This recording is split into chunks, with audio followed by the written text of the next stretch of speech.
What's up, everyone? Welcome to Talk It. I'm your host, Amina, and this is the show where we talk about things no one wants to talk about.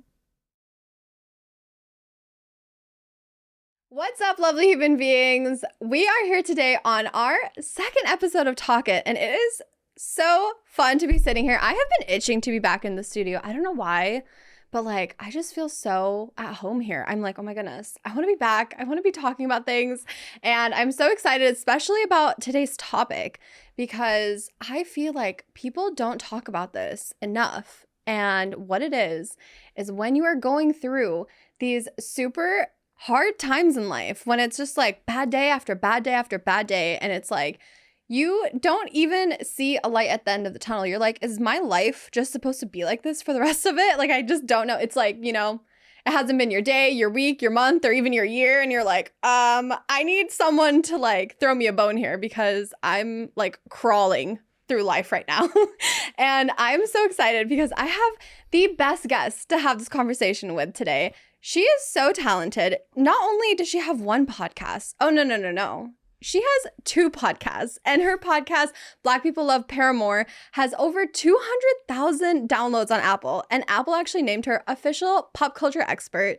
And when she's not killing it on the podcast game, she is killing it in the fashion game because her fits on Insta are so fire. So if you ever need inspo, check her out. But I'm so excited. So please welcome Miss Sequoia Holmes.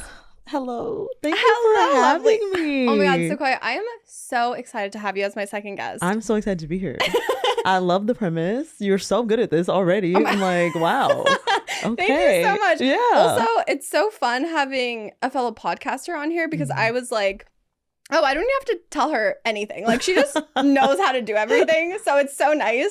But also, it's so hard putting yourself out there. Mm-hmm. It's something to have a creative idea, but I think it's so different to put it out there for the world, because it's like, I like this, and you love Paramore and you love anime, right? But it's another. I don't like anime. I would like to point out, but I know other people do, but I do not. So yeah. So you don't actually. Okay, love that. I do like Paramore. I don't like anime. But you talk about it. Yes, I talked about it. Yes, because other people do. But it's really hard to have something that you like doing, and then being like, I wonder if other people will like this. I wonder if they're gonna understand what I'm trying to do here. So first off, congratulations on starting a podcast and putting yourself out there, but not only doing it, and you're killing it at it. Thank you, and congratulations on starting yours too, because it's hard to start. That's the hardest part, is getting started and doing it. So I'm happy that you got through it and you're doing it. Thank you. Yeah. Oh my goodness. So Sequoia, I wanted to start off this episode. I start off every episode with this because it has just helped me so much. And what it is having a moment of gratitude every day. Because I have realized how comfortable I've sat in my privilege. And I think it's so important to talk about, these things that we don't really notice in our days. Like running water, it's you don't notice how blessed you are for it until it leaves you. And then you're throwing a fit. You're like, oh, my water got turned off, blah, blah, blah. And you're stressed. But it's you have to be grateful for that before it gets taken away to actually fully appreciate it. So today I wanted to ask you, what are you grateful for today? I am so grateful for my support system, just in general. I have a really good support system of family and friends and my partner, who I've built over the years. The support system I've built over the years. And it's just been great to have folks to lean on in hard times, as we'll get into. Yeah, I totally agree with that. Yeah. Support system has been so influential. And actually, my first podcast, that's what I was grateful for. Oh, because my friends are the only reason I'm doing this. I've had such crazy support, and sometimes when you don't believe in yourself, and I'm a very strong person, and I get myself through everything, but it's just having other people also believe in you. It's such an underrated feeling. It really is. And it's really rare to find people who you feel genuinely believe in you too. There's lots of folks who kind of don't want you to end up successful and them to be the person that didn't really believe in you. So they're kind of feigning it a little bit, and you can tell the difference. So it's always good to have people that you can tell you actually believe in me. Oh, that's nice. Oh my goodness. I know exactly what you're talking about. It's they say these words to you. They say, oh my God, I'm so happy for you. Congratulations. But then it's you don't feel it. It's just for the sake of saying that they said congratulations. Yeah. You know, and it's like, I oh, did like it. keep me in your life. Right. Like I'm saying congratulations. So I'm a good friend. Keep me around just in case you make it. Yeah. It's like, exactly. You're like, something just doesn't feel right here. Right. Like, no, this isn't. Yeah. This isn't right. I totally feel that. I today am grateful. Kind of picking back off what you're saying is just my strength, because I feel like that's my favorite quality about myself. Like when I think about like what is the first word that comes to mind when I describe myself, it's my strength, because I feel like I've been through so much and I'm like, anything that gets thrown my way, I'm like, I got it. Like I don't even have to question myself because I know that this strength lives inside of me. And I think it lives inside of everybody. I think everyone has this strength, but it's a matter of bringing it to your conscious awareness by getting through really tough times. That is so true. Right? Absolutely. And I've it's been like, there. Yep. Yeah, exactly. And so you have been there. Literally. And that's what I actually wanted to have your, intake on is kind of what to do when you are going through these hard times and what to do when you feel like there is no light at the end of the tunnel. Because I feel like a lot of us, we go through these really, really, really tough periods in life where it's like nothing is going right. And I feel like I'm drowning. And then, you come back and your friends haven't seen you in 3 weeks. And then you come back and then they're like, yo, where you been? And it's like, oh, sorry, I just had like a mental breakdown every day for the past 3 weeks. Losing my mind. Yeah, losing my mind. But yeah, I'm back. No big deal. I'm good. And I don't know if it's because like we are like ashamed of like what we're going through and we don't want to talk about it with anybody, or I don't know if it's like we don't want to burden anybody. I think it's more so that for a lot of people, at least, I think people feel like they don't want to bring their negative energy to their friends if their friends are not in a bad space, and so they would rather just keep it to themselves. Yeah. But I think it's so important to talk about it, even if it doesn't have to be negative energy. No, I'm also not that person. I'm gonna lean on my friends 100%. Like you need to. I'm not an isolator, so I can't relate. But I think that a lot of people feel like they need to be isolating. They're like, oh, my burdens are too tough for other people to bear. I'm just gonna hold it all on myself. But the reason why I started this podcast is kind of just like, things don't have to be this heavy. You can ask people to share your burden with you, and it doesn't make you selfish. It doesn't make you weak. 100%. It's just like, hey, like you help support me carrying this today. I'll help you support it carrying it tomorrow. 100%. Have you read any books by Brene Brown? Right. Brene Brown is my queen. That's my girl. She's so good at everything. I like Brene Brown, but she talks about, shame being something that is fed by silence. And so this podcast and what you're saying is so true. We talk about it in order to not feel the shame, not have the stigma, and encourage other people to talk about it. And that's how we feel less lonely, less isolated, and more supported in general. Yeah. And exactly. You just feel less isolated. It's like when you don't know other people are going through things, you're kind of like, oh, I'm just like not good enough. Right. I'm a fuck up. It's me that's the problem. Exactly. Yeah. But then it's like, no, wait, that person's struggling. Wait, that person's going through this hard time. That person is like, having a mental breakdown on a Tuesday at 1 p.m. Like, wait, it's okay. Yes. We're all just humans. Absolutely. And that's fine. Yep. So I wanted to ask you about, your tough times and like what you've gone through, and then more importantly, I want people to understand how to get through the bad days and not necessarily take away the pain, but how to minimize it the best way possible. Yeah. And just like lessons you've learned, and I feel like if we can shorten the learning curve off of some of these life lessons, it would be great. Right. Honestly. Right. Hopefully we can do that with this conversation. Yeah, exactly. Yeah. So why don't we start talking about your period in life where everything just kind of felt like you couldn't catch a break? Oh my gosh. So the year was 2019. Okay. Paint me a picture. We're in January of 2019. Ooh. I have a job at BuzzFeed, and I'm like, ooh, this is my identity. I'm like, I'm identifying way too strongly with my position at this job and not really realizing it because I don't really like the job. I've never really had a job that I loved. But you love the BuzzFeed name? But I love the BuzzFeed name. I loved my coworkers, and I just liked the environment, but not necessarily the job. Gotcha. So they had a big round of layoffs in January. I think like 500 people were laid off or something. I was one of the people impacted. I did not feel sad at all. In fact, I maintain that the 3 weeks that I was unemployed between BuzzFeed and finding the next job were the happiest I've been in a very long time. Even now, I'm still chasing the high because I just didn't have a job and capitalism runs us ragged, you know? And it was the first time that I was able to like focus on myself a little bit, and I felt great. And I was like, okay, this is so good. I'm not even worried about it. Got another job that paid well, but was at a much lesser known media company. And so I anticipated being a very short-term solution. I was going to stay here, get paid better than I was getting paid at BuzzFeed, but find another job at a higher name media company or something of the sort. So I go in, I'm working, also looking for jobs on the clock as we do. As you do. And it's just not working. I guess 3 months go by and I'm like, this is taking much longer than I thought. Because mind you, it took me 3 weeks to get this job. So I'm like, this is taking like longer than I thought. Start worrying a little bit, but not like a ton. And then 6 months passes. And I'm like, oh, I think I'm dying now. Like now it's starting to feel very overwhelming. It's starting to feel fully out of my control. I'm starting to feel not good enough. I'm getting rejection after rejection. And it's starting to intensify. The feelings are starting to intensify. 9 months go by.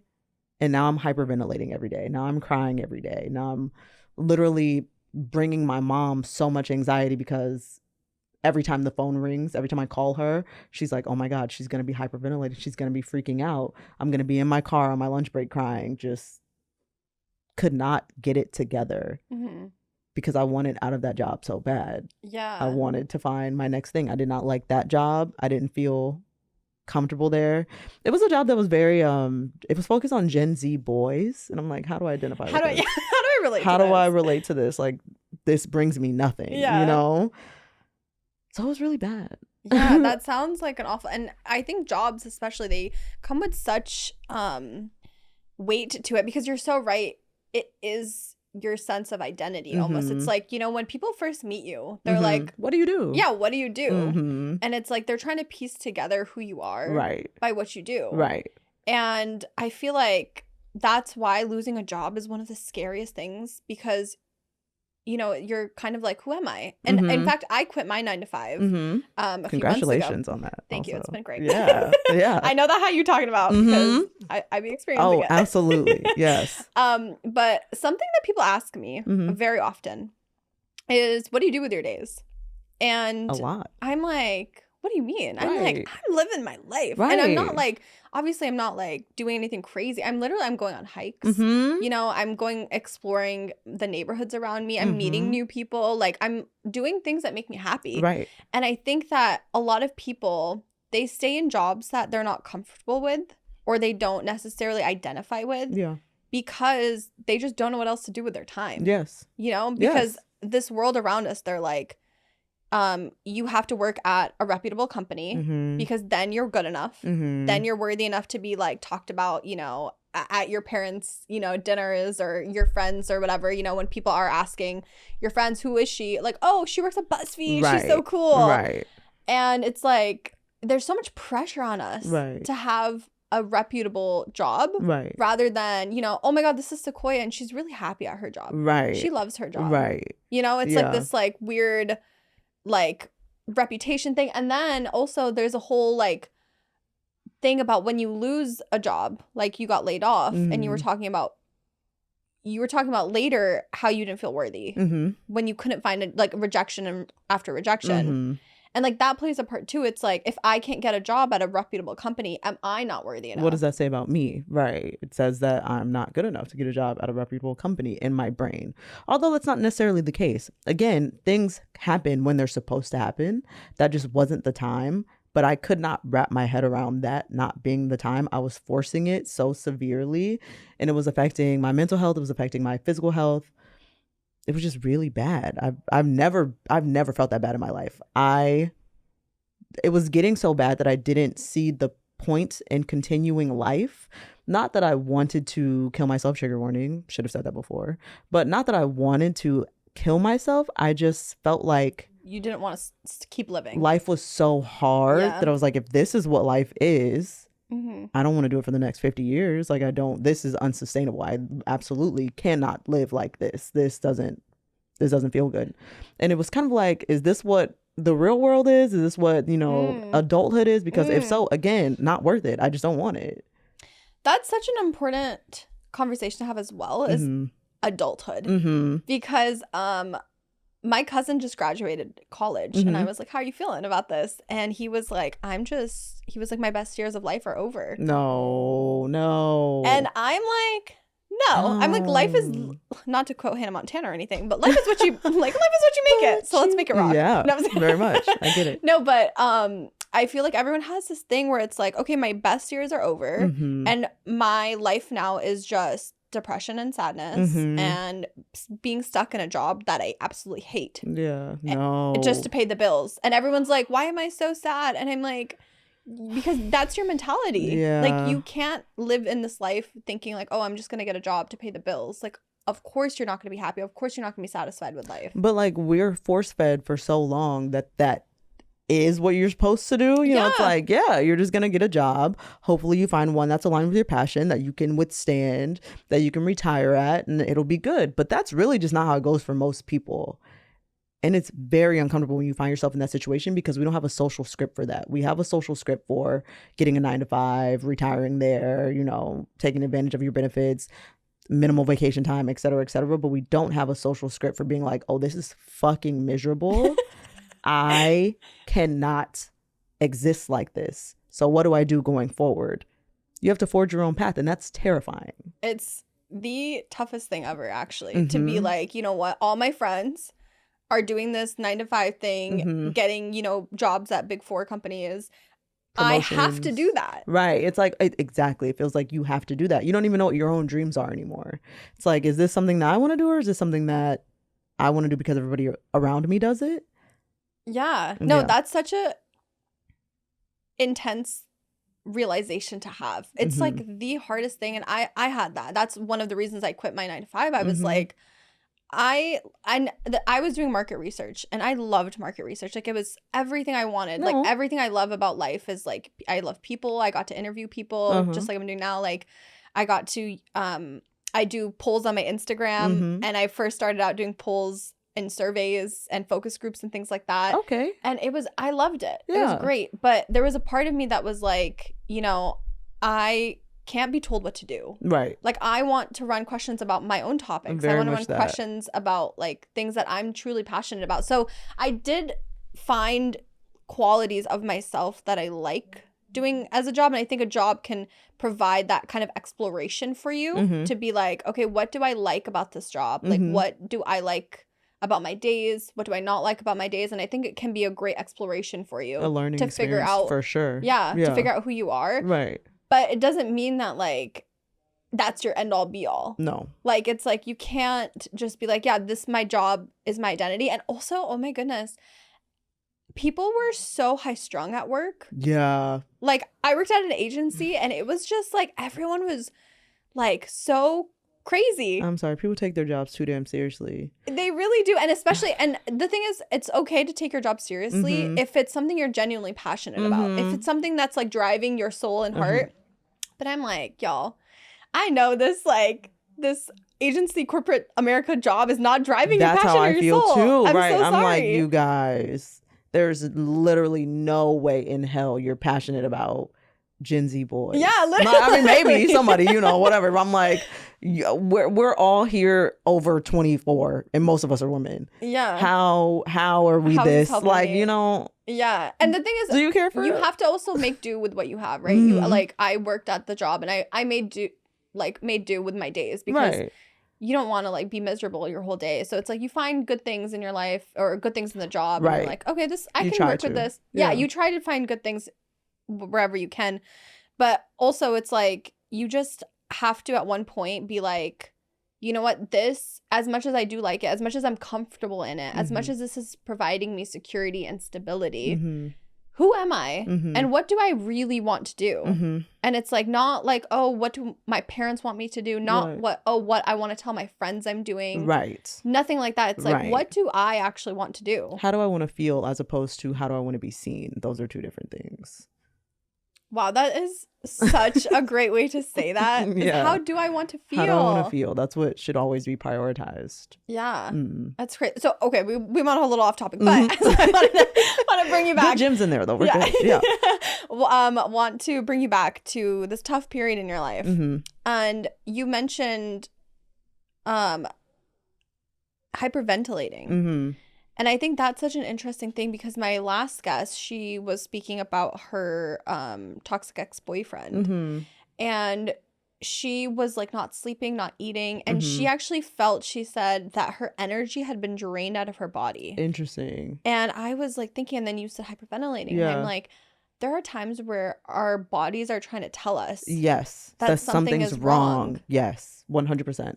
What's funny is you say that she feels like her energy was drained out of her body. For me, I was hyperventilating and I felt the exact opposite. I felt so pent up in my body. Like, I felt like my energy was just not expressed. Like, I was not able to express it. And I think that just had a lot to do with me being in misalignment with what I was supposed to be doing. Ooh, tell me a little bit about that. I felt so stifled. I felt so stifled, so isolated. Mm-hmm. And I think it was just because, again, I was doing something that I had no interest in, that brought me no fulfillment at all, that I felt like I could not contribute helpfully to in any capacity. Mm-hmm. And I know that I'm supposed to be doing something like this. Like, I've podcasted on and off since 2016. And so I've always, since the first time I got on a microphone, I was like, that is what I'm supposed to do. Really? Mm-hmm. So I kind of knew that. And I had let it go a little bit in 2019. And I could feel that shit, you know? I could feel that inside of me, that pent up energy. And then having this new job where I went from a job with a lot of Black people where I felt like I found a good community to a job with like one other Black person where there was just no community. I felt so isolated, so stifled, just so bad, just so much pent up energy. Yeah, and I think it was coming out by making me not be able to breathe. Like, that's how stifled I was. Like, I could not draw in a good breath without like a stutter in my breathing. Yeah. And I think that's so important to pay attention to is like, how is my body feeling? Right. Like, is it okay? Because when I quit my job, Yeah. people said to me, they were like, girl, you're glowing. Like, I genuinely was glowing. And I think my body was like detoxing. Yeah, truly. And I don't know how our bodies know this. I don't know. You know what? Because we don't own our own time when we are working on the clock. And that cannot be a normal, like, I don't own myself. Yeah. From 9 to 6, I do not own myself. That's crazy as fuck to me. Like, you know, agree. like, I'm like, no, what do you mean? No, my body rejects that actively. My body rejects that. I don't want it. No. Return to sender. Return. Take it back. Please. Keep it. It's so funny you're saying that because I used to get in trouble all the time because I never used to submit my timesheets. Because I was like, in my head, I never understood it, but like it would give me anxiety. And I think it's like what you were talking about. Like, you don't own me. Like, shut up. Own me. Like, yeah. Ew. You want me to like, and it was client work, so I had to bill. And they always said that to me. They were like, we have to bill the client. And I'm like, I'm getting my work done. I get it, but the work's done. Right? Yeah, the work is done. You bill the client, like, figure it out. Right, you figure it out. I don't care what you put on the timesheet. Put something. Exactly. Literally, I'm like, just do something else. And I would just like, and my manager was like, are you okay? Because you're no, I'm not okay, Caroline. No, right, Caroline. No, but she would be like, look, what's going on? Like, why can't you? Like, she's like, you're so smart. And like, I know, she was like, I know you're capable of filling out a timesheet, but I was just like, I don't want to though. Nobody wants to face the fact that I've sat here for, you know, like, or that 8 hours of my day is owned by somebody else. And then I have to sleep for another 8 hours. So that's 16 hours gone. And really it's more like 9 hours of work. So 17 hours, and then what? Just I'm supposed to take this little minimal part of the day for myself? No, it's egregious. I can't. I love how like just done with it you are. I can't. It actually pisses me off. Like if I really sit and think about it for too long, I'll be like, I'm gonna quit. I'm gonna quit today.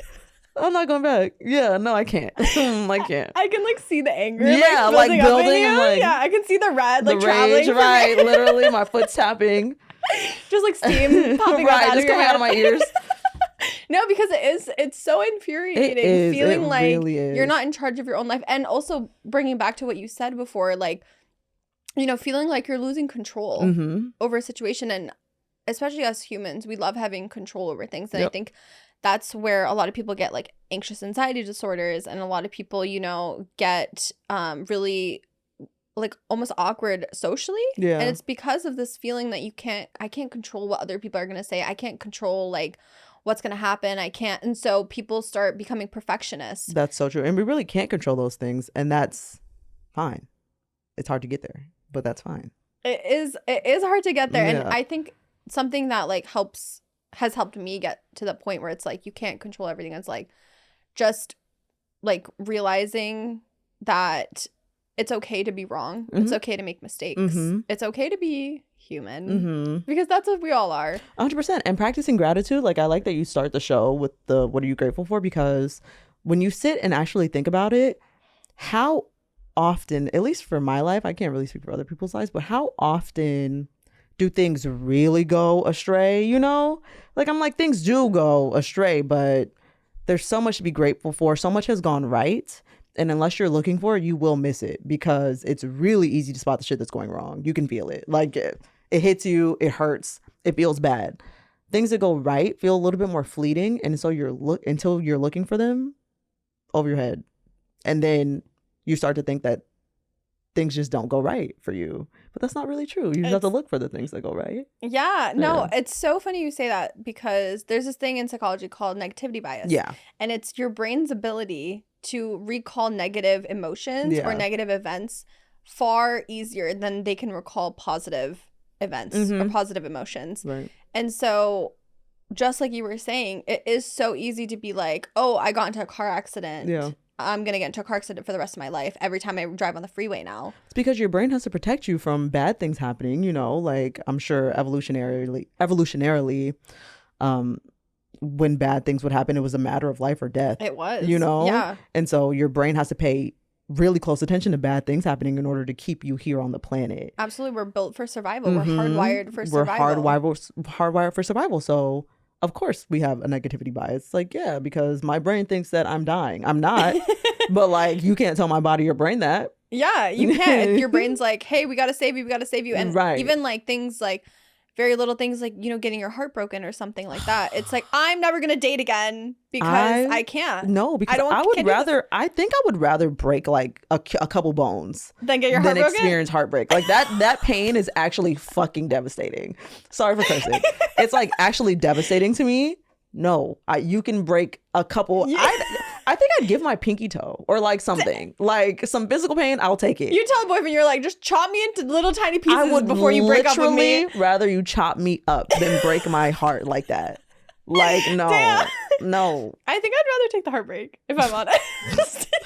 You're like physical pain all the way. Okay? Like, you're built different. I'm like, no, I can't. Emotional pain for me is just, that's why I was having such a hard time at that time. I was not having any physical pain, of course. Yeah. But the emotional pain was so severe that I'm like, I would do anything to get out of this pain that I'm in. It feels worse. And it's so invisible. It's almost like gaslighting. Like, it's like, this isn't happening. Like, this isn't real because it's such an invisible pain, but it's so real in your body. Talk to me about that. What exactly emotions were you feeling at the time? What emotions was I feeling? Devastation, grief, loss, and lost. Yes, I was feeling lost. And I feel like feeling lost and that you don't belong in this world almost. Because that's, a lot of people who feel lost, I feel like that's what they're really missing. It's like a sense of belonging. Right. And that's such a tough emotion to navigate through. Yeah. And why were you grieving? Because of your job? Yeah, I guess the identity of that job. I was grieving who I thought I was. Yeah. Right. Yeah. That makes so sense. And then you also mentioned, your sense of worth was being questioned. Yeah, my sense of self-worth was definitely taking a big hit. Yeah. I was putting way too much on external validation and not feeding my own purpose and my own soul and looking for external validation to fill that gap that I was leaving myself. And was that like, do you still feel like you need that validation, or do you think that there's ways to kind of overcome that validation? I think you kind of have to lean into yourself and feeding your soul.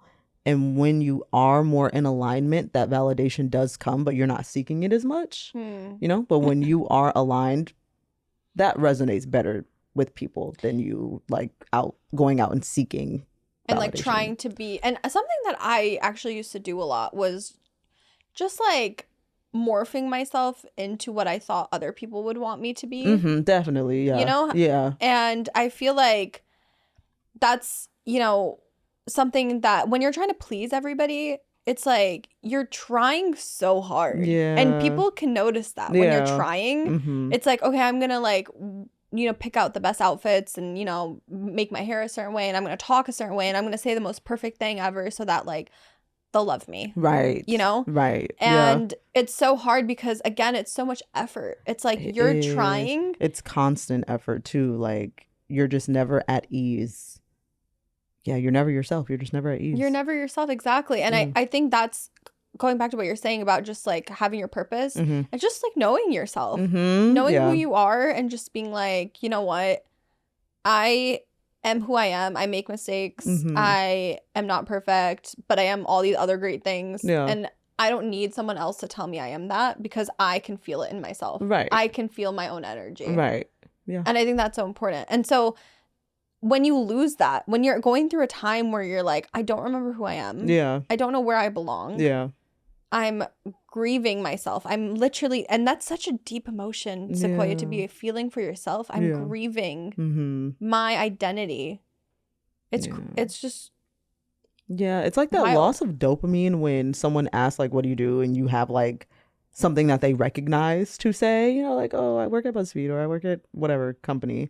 And they're like, oh, you know, and when you like suddenly don't have that, I don't know why it's such a big deal, but it feels like devastating. It's like, oh, I'm like, so you don't even know what to say anymore. It's like, oh, I work in social media. And they're like, oh, okay. Yeah. Okay. What does that mean? You know? Yeah. Like, okay. Okay, now what? Yeah. Yeah. And you're just like, oh my God, I'm a loser. Yeah. And you really do feel like that. But again, if you know yourself and you're like when I quit my job, thankfully I was at a place where I was like, I don't really care. Like if people know I don't have a job, it's like that doesn't define me. Like I'm still like cool, I'm funny, I'm smart. It's like but if I had lost a job where I was in a bad mental space, I would have tanked. I would have just like fallen, crumbled, everything. Yeah. So you have to be like, you have to really build a mindset. It's like your external stuff can change as much as it can or wants to. But as long as you have this like strong mental foundation, you're like solid. You can get through anything. And you get that by getting through things. You get the strong mental foundation by getting through hard times. Yeah. So unfortunately. Tell me a little bit about what you were doing during this time when you were hyperventilating, when you were like just stressing your mom out. My poor mom. My God, my poor mom.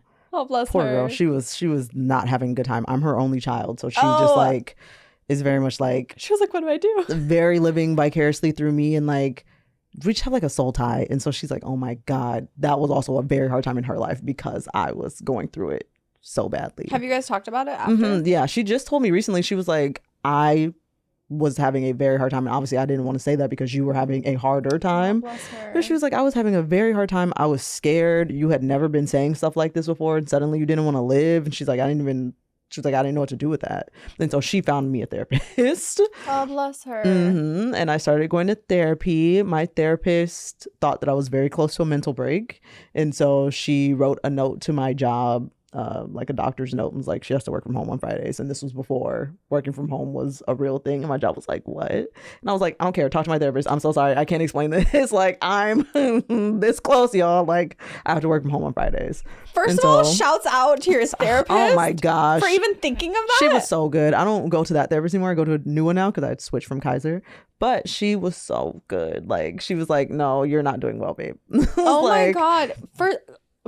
First off, good for her for thinking of that, because I don't know if therapists, if that's their standard protocol, but also good for you for taking that forward, because I know a lot of people would have been like, no, I'm not going to do this. Right. Like I don't want to tell my boss like how I'm feeling. I don't want to tell them that I'm crumbling. And also I think there's such a bad mentality in our generation where it's like, I don't want to look weak. Right. I would rather work when I'm dying with COVID or the flu before I take a sick day. And I'll be damned, I'm taking a sick day. I'm sorry. You have to. I'm taking a sick day now. Yeah, like, no, that's out. My therapist actually recommended that I worked from home Thursday and Friday, but I was too scared to like bring that. So I was like, I'm just gonna have to ask for Fridays. Like, well, I can't do both days. At least you did that. But I did. That was and being strong in that itself. was super helpful. So I talked to my mom. I talked to my boyfriend a lot. Those were two things that I did. I got a therapist and I read memoirs by people who I identified with. So I read Michelle Obama's memoir. I read Gabrielle Union's memoir. I read Elaine Welteroth's. I read Quinta Brunson's later on, but I was reading memoirs in this time just of Black women who were a little bit, I don't want to say younger because Michelle Obama's not young like that. Yeah. But, of Black women and their stories and stuff. And I was like, oh my God, I relate so much to this. Some of them have been through way worse stuff, and come out fine eventually, and it had fortified their brains a little bit more so they could withstand more going forward. So it wouldn't take them out like I feel like I was being taken out. It made me feel a lot less isolated. So that was very helpful. Really? Just like hearing their stories. Yes. Just hearing their stories and stuff that I can identify with. Like, yeah, Michelle Obama's dad died and my dad also died. And that was like something that was difficult for her to get through. It was also difficult for me to get through. And I was like, oh my God, I didn't realize I had stuff in common with Michelle Obama, or just growing up in a predominantly Black neighborhood and going to school in a white neighborhood and the implications that had on her psyche. I also had the exact same experience there.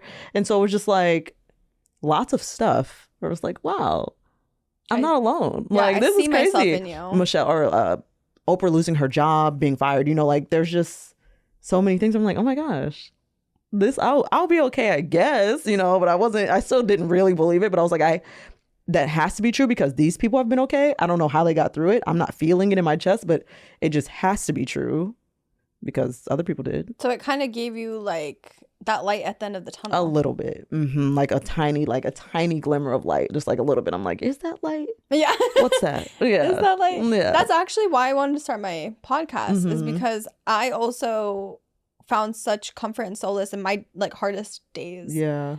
With hearing other people, talk about what they were going through, and not even in a way where it's like, like, oh, if she can get through it, I can get through it. But just like I'm not that different. Like, that's it. There's nothing wrong with me. I'm not that special. That's the whole thing. Yes. It's like, yes. I think that we all can kind of get into this thing because it's so normal, right? To like only know our life because that's what we're living. Yeah, right. And it's like, if people don't talk about, them losing their job or going through a breakup or anything, like, how are we supposed to know that what we're feeling, what we're going through is normal? Because social media doesn't show you people's pitfalls and all that stuff. Social media is perfect manicures, right? And everyone, it's so funny. I went to Coachella last year, and I have a friend in England. I used to live out there, and she texted me. She was like, oh my God, it looked so fun. Coachella was so fun. And like, how does everyone look so perfect in there? And like, whatever. And I was like, girl, right. I was like, you are trenching yourself in the desert. I'm telling you. There's dust all up in your nose. Like, it's not glamorous. And anybody whose pictures you're seeing on Instagram, they're like going for a photo shoot. Yeah. And they're coming out. It's curated. Yeah, it's just very curated. It's not real. Yeah, festivals in general, I'm sorry, are miserable for me. I do not enjoy it. I'm too old now. I'm too old. I'm like, no, I need a seat. I can't. I'm so sorry, Beyonce. I can't do Club Renaissance. I need a seat at the place. I don't know if I'm like trying too hard to be young, but I love going to I feel a lot of people love it. A lot of people are like, no, this is my vibe. And I'm just like, oh my God, I'm old. Sit me down, please. Yeah, I'm definitely old too, but I'm like a rallier. Like, I'm like, okay. You know what? When else am I going to be in a desert with my best friends listening to my favorite music? That is so fair. That is such a good mindset to have. Yeah. Meanwhile, my brain is just like, bitch, you're miserable. I hate you, hate it, you hate it. All my brain is just, you hate it, you hate it, you hate it. Yeah. Again, life's what you make it. Yeah, right. Very much. I need to make it rock personally, but I need to be better at it. We'll get there. Don't even worry about it. But yeah, memoirs it's such a great and beautiful thing, and it's so easily accessible to everybody as well. Especially if you have like Audible or some other, thing where you can listen to it. Yeah. I generally did not listen to it, but that also makes it more accessible. Podcasts also, some podcasts, oh my God, I had this one podcast that I listened to that was super helpful. It's called By the Book, where they take self-help books. I also read a lot of self-help books. I did too. Yes, I'm a self-help book girly. I love it. Same. Where they take a self-help book, one per week or per month, I can't remember, and they live by the tenets in that self-help book and report back to us about whether or not it helped their lives or whatever. It's good. So that one also helped me a lot. I forgot about that. That podcast helped me a lot because it told me what self-help books to read and what might help me. Yeah. Wow. So it's kind of this like human connection element that you were doing, and then there was also this element of just education. And it just truly sounds like, Sequoia, that you put an effort. I did to be better, and that's to so get yourself critical. It's so critical to put in the effort. Folks think that the healing just happens magically, but it does not. You have to put in the effort to heal, and if you don't want to, you simply won't. I completely agree with that. And it's it sounds like you were kind of put against a wall basically at that point in life. And it was like, you either put in the effort and change your life, or there's really no other out. It was do or die, baby. That was it. It was either fix it or you're not feeling good about this life thing. So yeah, and that was scaring me because I never had thoughts like that before. So I was like very scared. I was like, oh my God, I can't leave my mom. Like, my dad already left my mom when he died. Like, I can't also leave my mom here by herself. So that was scary that I was having those thoughts. And I knew that I had to do something once I started having those thoughts. Yeah. And first of all, I'm so sorry that you had to go. It's okay. Well, it's okay now. Through that time. And I'm not even saying sorry because I pity you or anything like that. It's like, I'm just sorry that you, as such a bright light, had to go through something so terrible. No, but I'm being so serious. And it's I think a lot of people, every time, I hear someone going through a hard time, and I'm like, sorry. They're like, it's okay. I'm okay. And I'm like, I know you're okay. I see you standing here, right, and I see how strong and beautiful and lovely you are. I know you're okay. Thank you. But I'm just still sorry that happened to you. I'm sorry too, but grateful because truly, it really did make me a lot stronger. And I always thought that was a myth, kind of, until then. Like, I'm like, I've been through hard things before, and I still feel weak, and like I can easily be affected by things and that type of stuff. And now that's different. It's different. I definitely feel stronger. I don't feel like that's a myth anymore. I'm like, no, that definitely helped me withstand a lot of things going forward. Yeah. Were you kind of doing this similar things with your dad passing, where you were like reading memoirs? Or? Oof. You know what? My dad passing? Oh no, I did not read memoirs. My dad passed my freshman year of college, and so it was a whirlwind. So young. It was like a whirlwind. It was my first quarter or second quarter of college. I can't remember. It was your very first. It was either my first quarter or my second quarter. He died in February, and the quarter started in September. I don't remember how quarter system works like that. I'm old now. Yeah. But I think this might have been my second quarter. And I had to not drop out, but I had to take a leave of absence. So it's just like a whirlwind. It was a lot. I actually don't remember how I coped with that, honestly. I think I shut a lot of it off, which probably did not help my healing process very much. Another reason why I needed to get into therapy. I felt like I had unresolved. I had never grieved it properly. I just was kind of like, okay, I have to go home and be with my dad for his last few days of life. Okay, I have to bury my dad now. Okay, I have to help my mom now because she's having a hard time. Okay, now I have to go back to school, and I have to take all of the classes that I missed last time and also the classes for this quarter too. Okay, now I have to do this. It was just always something. You were stuck in survival. I was really stuck in survival really hard. Yeah. And so I never felt like I had time to properly grieve that or figure out what mechanisms I needed to get through it. I was just kind of pushing it away. Yeah. And so therapy has also been helpful for that. Working through that grief that I never felt like I got through. Yeah. And that's probably why the second hard time in my life when I was looking for a job in 2019 hit so hard too. I probably had unresolved things that were also just catching up with me and compounding and making that more difficult. Lots of grief. Yeah, because you mentioned that was one of the words, and it caught me by surprise actually, because I was like, when I think about job loss, I don't know if I would think of the word grief, but it does sound like you had some like underlying emotions, and it's so crazy, Sequoia, because you were so young, and it's like when you are starting college, that's already stressful in itself. You know, like you should have been worrying about like rushing a sorority or like something. Brad from Stats 250 texted me back or something. You know what I mean? Yeah. And you were sitting there being like, I have to go home. I have to think about these things. Yeah. Because this is what's happening in my life right now. I felt like I had to grow up at that time. Like, it was like, oh, yeah, I have to go take care of my mom and, like, be with my dad and stuff. Yeah. Yeah, and that's so difficult. I'm so, so you said you started therapy after that? I did not start therapy until the job thing. Okay, until gotcha. My dad died in 2013 and the job thing started in 2019.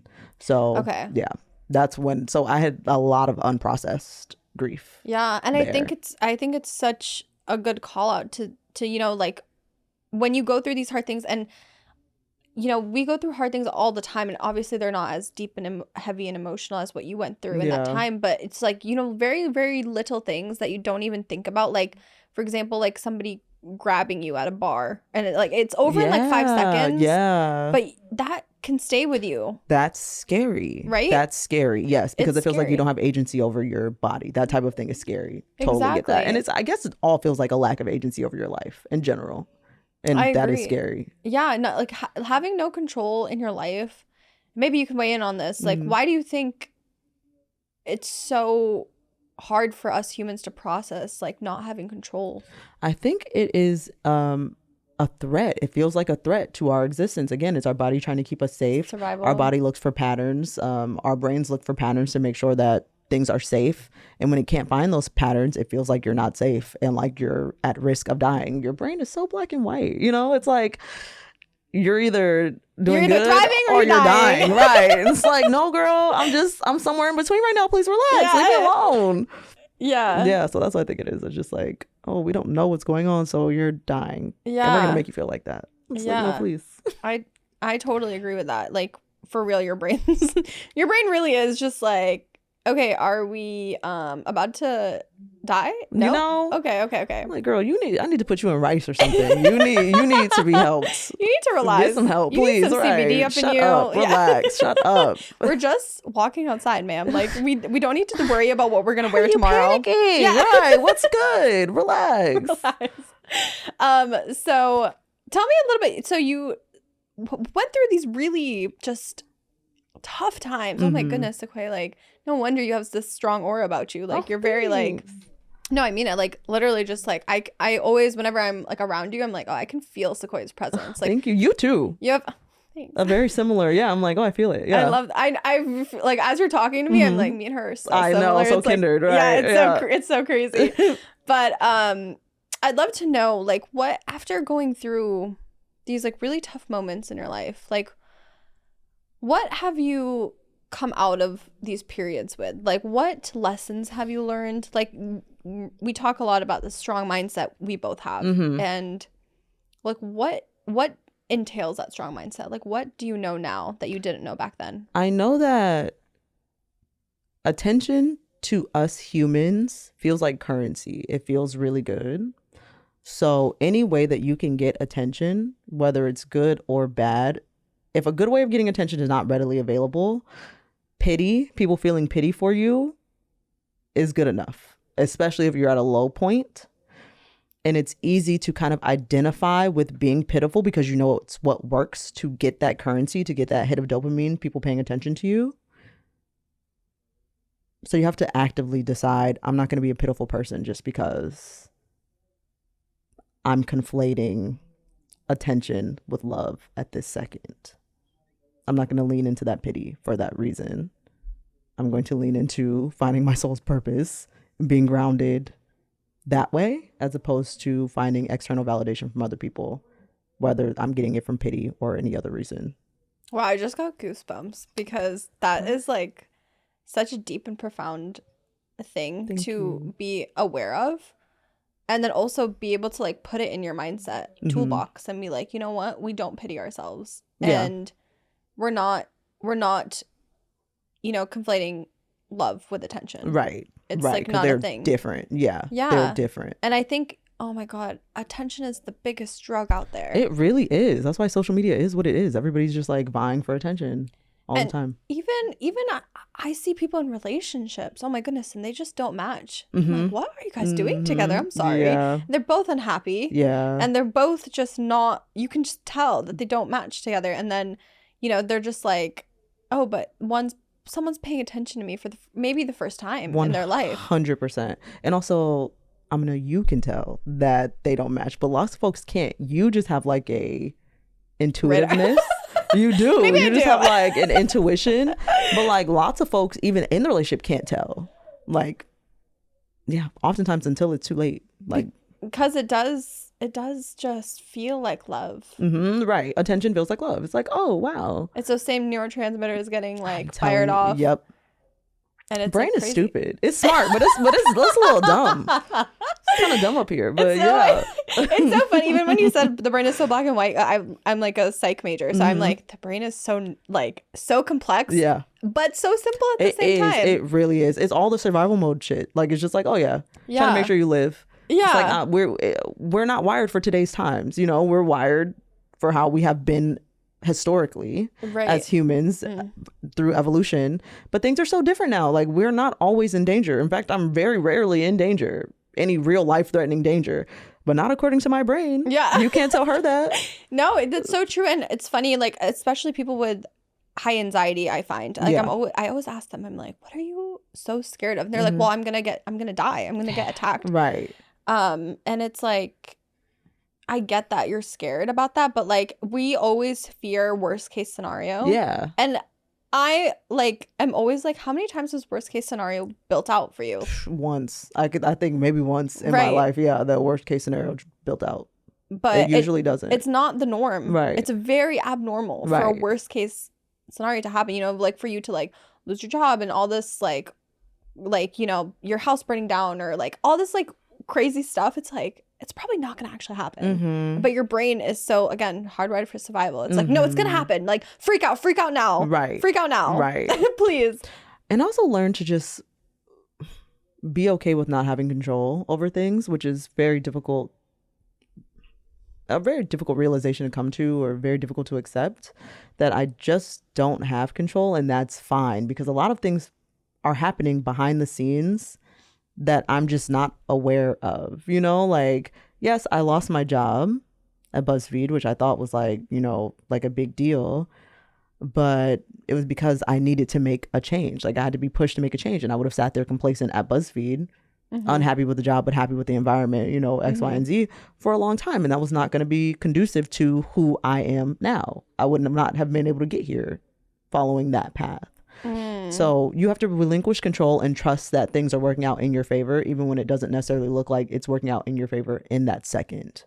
That's so important. That's something I realized too, is just like, I feel like we really do as humans just try to control everything. And it's like, I was asking myself this. I'm like, whenever I catch myself trying to control everything, I'm like, why do I think I have the best knowledge to go about and control this event? Yes. It's like, who am I? Yes. I am just a human being. Right. I need to let the universe, do its thing. like whoever is up there, the higher energy, higher power, like they know what they're doing. Like you just have to let them do, because God forbid you control something, right? Like say for example, like you're walking down the street and like your intuition's trying to tell you to go left, but you are like, I'm going right, and then you never know what's waiting for you on the left. You 100%. can meet the man of your dreams, a $20 bill can like fall out of the sky for you. Like, who knows what you're missing out when you're trying to control the situation. 100%. And I've had that experience too, where I decided to force something that I had already, been rejected from. I really wanted to work at this one specific company. Okay. I had been rejected for years from getting to work at that company.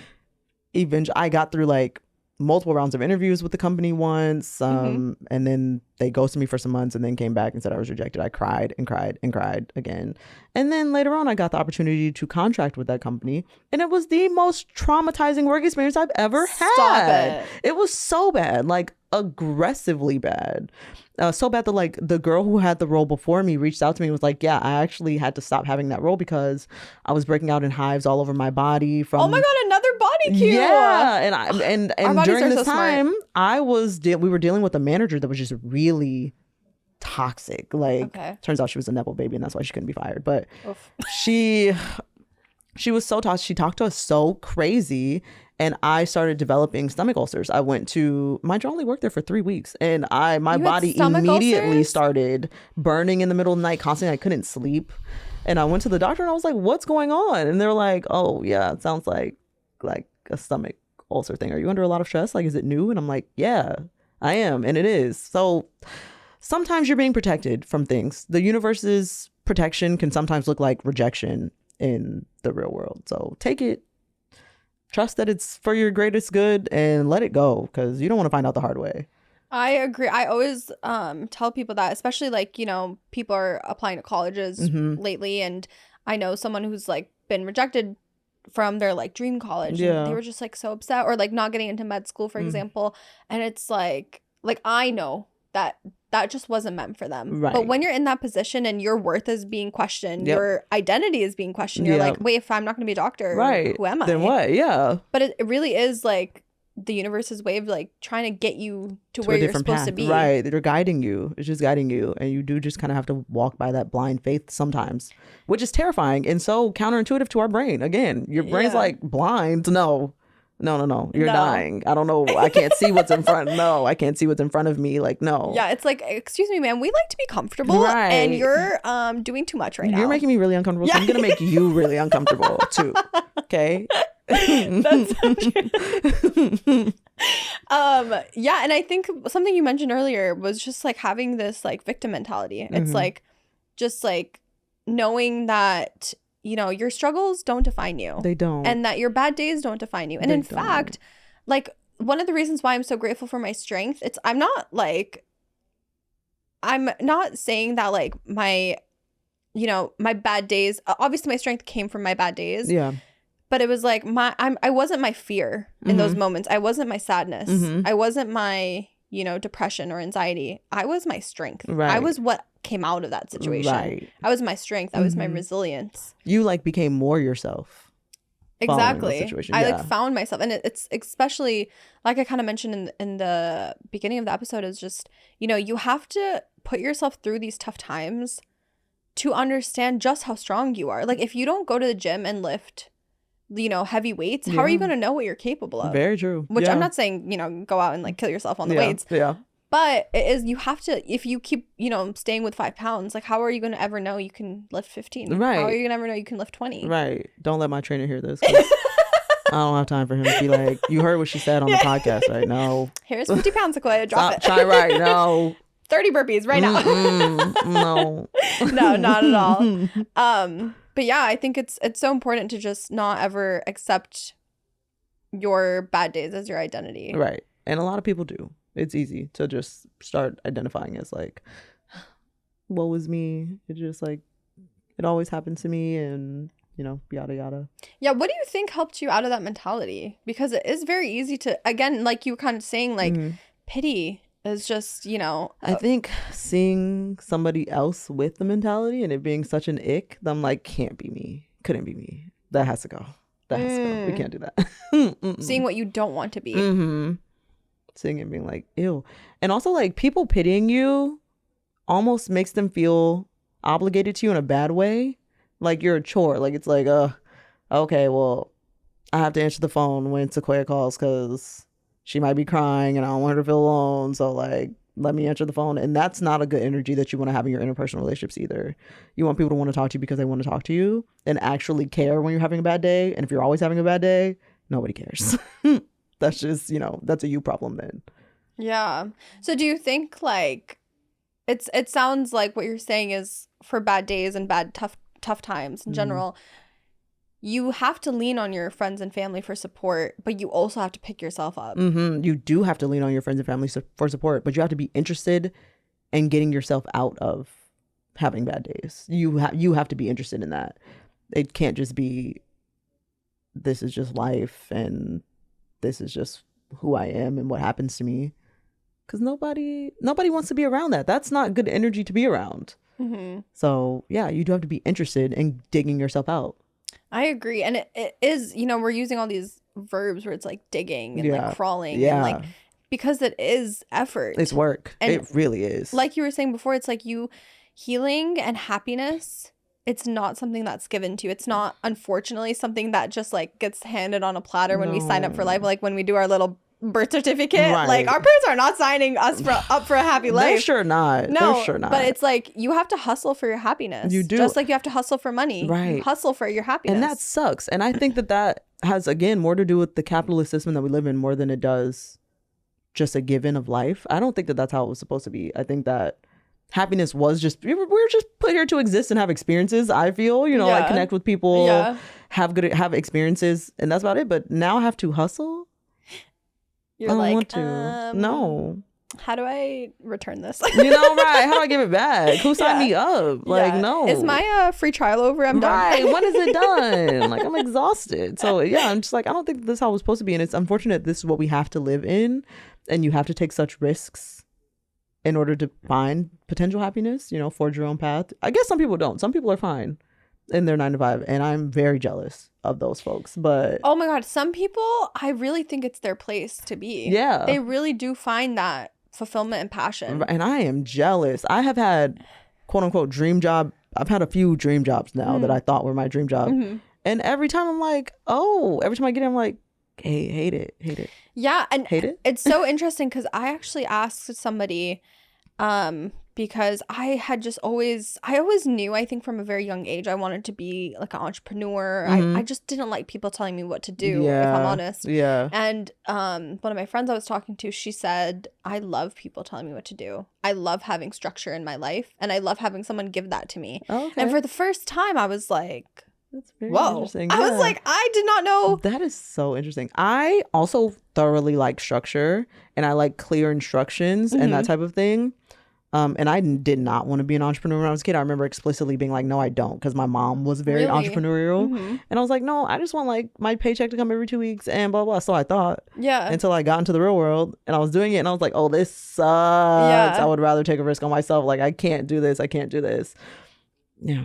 Yeah, that's so interesting. But I think it goes back to kind of knowing who you are. So I just put structure for myself. That's the thing. Like, someone else doesn't have to structure me. I just need structure, and therefore I'll implement it myself. Yeah. I totally agree with that. It's like you really, and the thing is, you don't know unless you try it out. Yeah. I think everyone's so scared of making the wrong decision, and it's like you have to go through these wrong moves. Yeah. Like, you have to make mistakes. 100%. Because I think more importantly than finding what you do want out of life, you have to find out what you don't want. 100%. So you can cross it out. Fail fast. That's the thing. It's like fail often and fast. I don't remember who said that, but I've heard that repeatedly. Yeah. And like in school, we're so averse to failure. So that feels so counterintuitive. It's like fail often and fast. Like, no, I don't want to fail at all. Yes, you do. Or else you never know what you actually want to do. You end up doing something that you are mildly interested in at best for your entire life. And who wants to do that? Yeah, exactly. And I think you're so right. It's like taking risks. Yeah. It's like, it's so hard to be put in an uncomfortable position. And, even just like talking like this, it's very vulnerable. It's a very vulnerable thing. I don't think a lot of people realize how just like risky it is to be talking and like wondering if people are going to resonate with what you're saying. Just like everything like that. It's like a risk. Yeah. But it's like, I found that the risks that bring your heart happiness or your heart bliss, that's what you have to go do. It's not like you clear out your bank account and like no, don't do that, head out to the casino and be like, I'm gonna risk it all. Don't do that. Not that type of risk. A calculated risk. Betting on yourself more so. Don't bet on the slot machine. Bet on yourself. And get yourself to a point where you're proud of yourself enough to bet on yourself. Invest in yourself to get you to that level. Exactly. I love that. I have one last question for you, Sequoia. And I'm very curious to hear, and I know you probably have touched on it, but if you could wrap up in 1 to 2 sentences, what is something that somebody who's going through a tough time should know, but not necessarily want to hear? The issue is not even with what I'm about to say. The issue is that it sounds so cliche and so fake, but it really will end. The hard time will come to an end. You don't need to end it. You don't end it. You just get through it, and it will end naturally. You will suddenly look up and be like, oh, I'm not there anymore. And it'll be so gradual that you won't even realize that you're out of it. You'll still kind of identify with that hard time a little bit, and you'll be out of it, and you're like, oh, it's over. Thank God. That's it. It will end. And I hated when people said that. When my mom would be like trying to relax me on the phone, and she's like, you're just like, freaking get out. this Pinterest quote out of my face. Like, I'm like, shut up. Like, it'll get better. Okay, when? I'm dying today. Like, you're talking about it'll get better. That's cute. That's sweet. But like, enough. But it really will. It really will. I think that's so important, that just to know better days are coming for you. They really are. Again, I'm really trying to like figure out a way to say that does not sound cliche so it can resonate a little bit harder.